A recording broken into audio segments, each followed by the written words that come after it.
ipakita sa inyo kung paano nagmukhang bago yung luma ko ng stainless table. Ito pa yung mga kauna-unahan ko pang ginagamit. Kita nyo naman dyan na marami na siyang mancha o gas-gas na malalim na kahit anong punas mo, hindi na talaga nawawala. Hindi na talaga siya magandang tignan, kaya gusto ko sanang baguhin o bigyan ng makeover. Kaya nga napa-research ako, tapos lumabas nga itong Formica. Maganda siyang gamitin pang countertop, pang salamesa. So yon. Nabili namin to sa hardware for 800 pesos per sheet. So kung gusto nyong gawin, ay maghatanong-tanong kayo sa hardware. Tapos ang pandikit lang sa kanya is rugby. Hindi nga namin na-anticipate na sobrang lutong nito. Meron kaming nabili pang isang rolyo, kaya lang pagkabuklat namin, nag-crack talaga, napunit talaga, so sayang. Pero hindi rin naman, pwede naman putol-putulin tas ilagay sa ibang paggagamitan.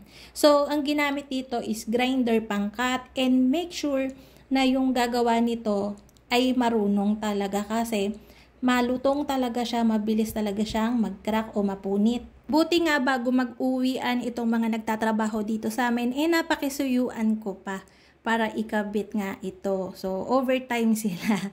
So, ayan. After makat and malagyan ng rugby yung buong surface ng table, ay dahan-dahan na nilang ididikit. Nalaman ko nga din pala na pwede itong gawing pang whiteboard. Kasi, kailangan ko nga ng whiteboard and nag-canvas na ako. Kaya busy ako talaga kasi ang dami naming binibili, ang dami naming nilalakad.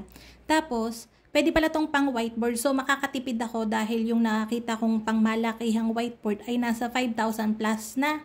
So, dito malaki matitipid ko. Kaya bumili na kami ng isa pang sheet. Tapos, may natira pa dun sa naputol namin. So, sabi ko, lagyan nyo na rin tong isang table kong luma para kahit hindi naman siya mamantsa, ay para mas maganda na din. Mas maganda kasi yung puti talaga.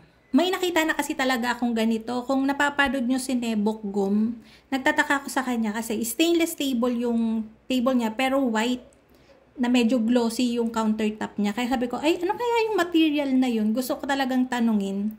Hindi ko naman siya kilala, so hindi ko natanong.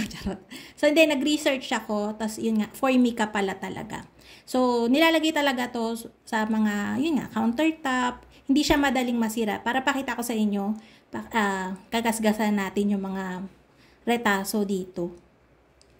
Ayun, kahit gasgasan siya, tinesting na namin kanina nung matatalas, hindi naman siya nagagasgas. Ang iingatan lang talaga, kung sakaling hindi pantay yung paglalapatan sa kanya, yun, pwede siyang mag-crack. Kaya make sure nga yung mga magi-install marunong. So, ayun lang. Gusto ko lang i-share sa inyo. Baka sakaling meron kayong mga lamesa na gusto nyong gawing medyo aesthetic din naman yung datingan. So, ito, pinakita ko na sa inyo. So, yun lang. Bye-bye. Thank you.